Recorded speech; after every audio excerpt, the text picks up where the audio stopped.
Hello everybody, Tyrone the God 3 here, and welcome back to Pokemon Showdown. This episode's going to be kind of different because I'm not battling in this one. Actually, Sergi and Dean, this was when they first introduced me to Pokemon Showdown, and we all were just having like bunches of battles, and these two decided, I just learned that there was a spectator mode. So I actually got to watch their battles, so I decided to take the time to, watch their battles. So these two battles that take place are actually battles that they do. I'm not involved at all, but it's cool to see. It's cool to spectate, and you have the option to download the replay, so you see the battle. So we see in this battle, Dean's Maractus ends up using Giga Drain, but Sergi's got Skarmory. So then Skarmory ends up using Brave Bird, but it's protected by the spiky wall, so it does damage to Skarmory. So he retreats Maractus because he knows he's not getting anywhere.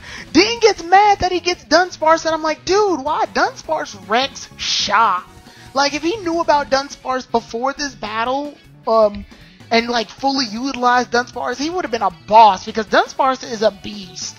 Anyway, yeah, the Brave Bird comes in, and DoneSparce ends up using Glare, and now he got the Paralysis in, and this is where DoneSparce gets his bread and butter from.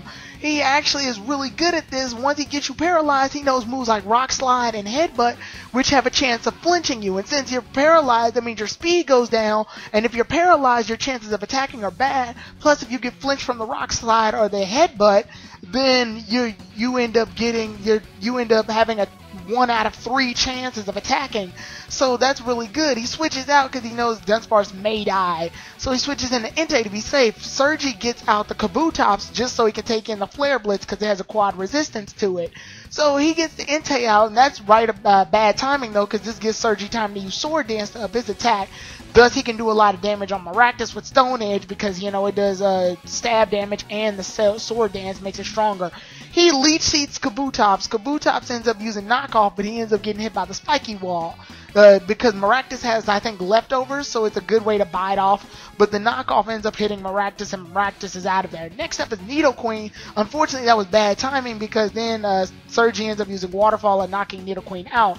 Weavile's out here, and he ends up using Low Kick to finish up Kabutops because of the Rock type weak to fighting. Stunk Tank's out here, and Low Kick isn't going to do much on a Poison type, so Fire Blast ends up doing a lot of damage against Weavile. I'm surprised Dean didn't just switch Weavile out at this point because he can use that speed to his advantage, but he keeps Weavile out and he ends up getting Fire Blast to the face.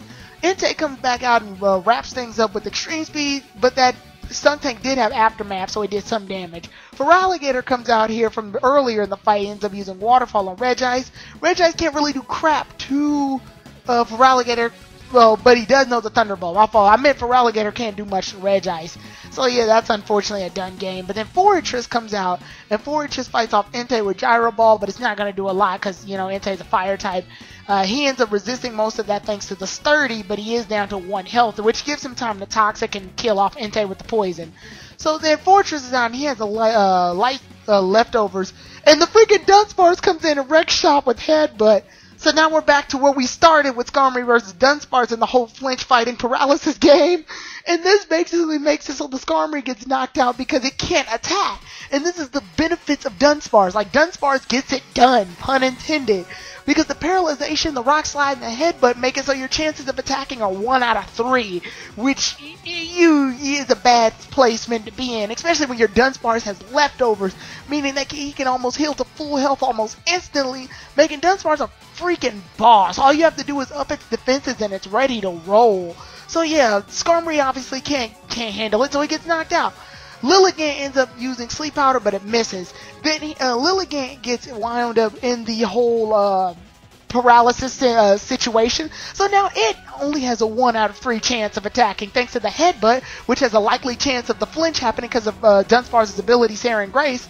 So yeah, it's just a murder fest, and DoneSparce is about to wrap it up right here. It can't. Like, DoneSparce is a really strong Pokemon. Now you see why Ash wants it so badly, because this thing wrecks shop. So yeah, Lilligant's trying its hardest, but obviously it can't get the hits in with the 1 out of 3, so Dean ends up winning that fight, and the match is over. Then we move on to their next battle. They end up having another battle because Sergi wanted a rematch, so we got our next battle right here. The battle starts, and Salamence is out here, and I think the Salamence can Mega Evolve, and Dean uses my favorite Pokemon in the world, Raichu. But then he switches out to his Magius because he knows odds are the Salamence may know Earthquake. So the Salamence goes ahead and boosts himself with the Dragon Dance, and then Mega evolves into Mega Salamence so he can wrap things up with the Double Edge and knock Miss Magius out. Then next up comes a Hypno. The Hypno uses Protect so it can protect itself, but Sergi kind of knew that already, so he just went ahead and used Roost to heal Salamence up, and Salamence sweeps the game using Double Edge. Stoutland comes out, and for some reason Pokemon Showdown sometimes delays the appearance of the Pokemon, so Stoutland, there he is, Stoutland shows up. Ice Fang obviously is going to do a lot to Salamence because it's flying and it's dragon, but it Mega Evolved, so it is more defensive. The Roost heals him up, and he's able to fight off Salamence a little bit using the Ice Fangs, but the Double Edge actually takes some damage too. However, his energy health ends up going down as well, and Salamence ends up leaving because of the whole, I think this Stoutland had Rocky Helmet on. So then Simipour comes out and uses Ice Beam on Raichu, then switches out. Then Groudon comes out. Raichu uses Thunderbolt. Obviously, that's not going to work on Groudon. But Dean did have Grass Knot, which was really useful because it did a lot of damage to the heavy Groudon. Unfortunately, Groudon still had enough bulk and was able to wrap things up with Earthquake. Stoutland actually defeats the Groudon using Ice Fang, and he lives with this much health left, and it's really cool. But Stoutland meets his end to Simipour's Ice Beam. Next up is Thraw. Thraw was pretty interesting because it was able to use Bulk Up to increase its attack and defense, but Sergi already had the game planned when he used Sleep Powder. So now that the Sleep Powder is happening, it gives Sergi time to use Quiver Dance to increase Venomoth's special attack, speed, and special defense. And then Thraw is basically held down for a while, giving Sergi no choice but to use Sludge Bombs to see if they were for the win. I personally would have used another Quiver Dance, but whatever.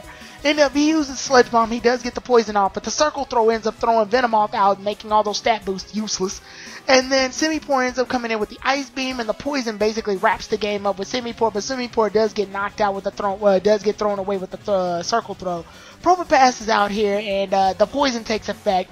Gligar ends up using Defog for some reason, I think to lower down the stat boost.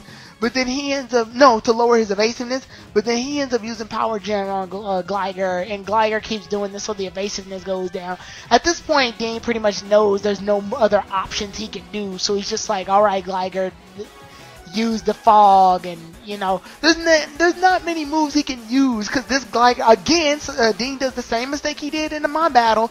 He uses a scouting Pokemon for the end, and the scouting Pokemon can only set up Stealth Rocks, lower evasiveness. This Gligar was not meant for battle. It was given an Eviolite, and it was a done game. Hey guys, Tyrone the Guy 3 here.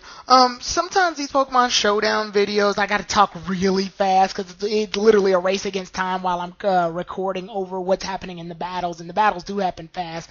But quick announcement, I just wanted to say subscribe to both of Dean's channels on YouTube and follow Sergi on Twitter. He's such a great artist. So I want to thank these guys for letting me use their battle footage. So see you all then. Tyrone the Guy 3 out.